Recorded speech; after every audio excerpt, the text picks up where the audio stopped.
Sabi ni Talia dahil napakabait niya sa inyo. Kitang-kitang mahal na mahal siya nito. Napaka-abusado naman itong si Natalia. Tingnan mo naman, oh. Inubos niya laman ng mga tindahan. Hindi ka. Ang dami mong pasabsugat. Ano yan? Gusto ba dalhin niyo pa kita sa doktor? Kapag liyok ya, Jericho. Ayokong pag-chismis sa lahat ng mga tao dito. Alam mo naman dito sa San Martin de la Costa, big event sa kanilang domestic violence. Pisti ba nga bata ya? Tugsukod na kaya ko. Dapat daw tumubad yun sa asawa mo yan? Makadalas pa ang physical away niyo kaysa sa workout schedule ko ha. Na twice a week. Lamas, dito ka lingkod, Ito 20 pala ka. nga akala ko magpapatay na kami. Lecheng Renato yun, talagang pinapatulan niya ako. Naiingit ako sa kanila, Pulgoso. Ano kayong pakiramdam ng may isang ama?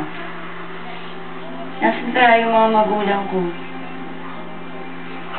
Simula na nawala ako, mukhang hindi na nila ako hinanap. Ay, Pulgoso, gusto ko maramdaman ang pagmamahal ng isang ama. Gusto kong hanapin ang mga magulang ko.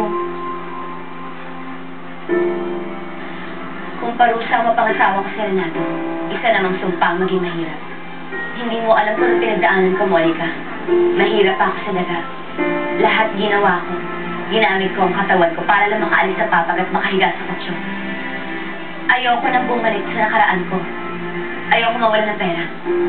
Ayoko maging mahirap, Monica. Pero Angelica, ngayon alam mo na hindi pera ang magpapasaya sa'yo, hindi ba? Sa ngayon, hindi.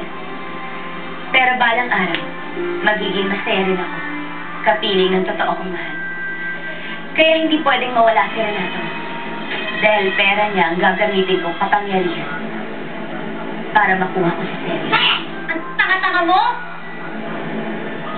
Nakita mo na ang anipis nito, plinansa mo ng mainit na mainit? Natalia, hindi naman sinasadya ni Florian.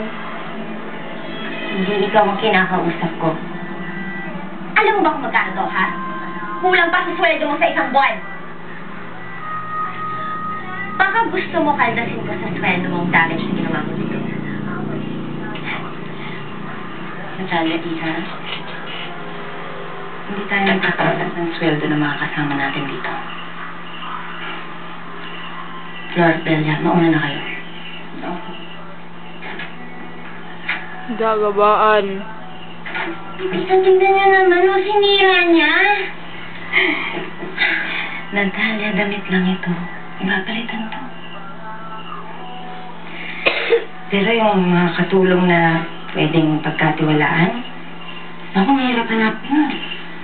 Dapat maging mabait ka sa kanila. Dapat nga naalala mo yung nanay mo eh. Ano ba ibig sabihin? Dati rin isang kasambahay ang nanay mo. Hindi mo ba alam yun? Hindi ko maalala eh. Natalia, hindi mo talaga naalala o hindi mo alam? Agay, gaba! Wala po kasi ako masyadong maalala sa nanay ko eh. Sige po, tita. Mag-aalis na ako ng buhok.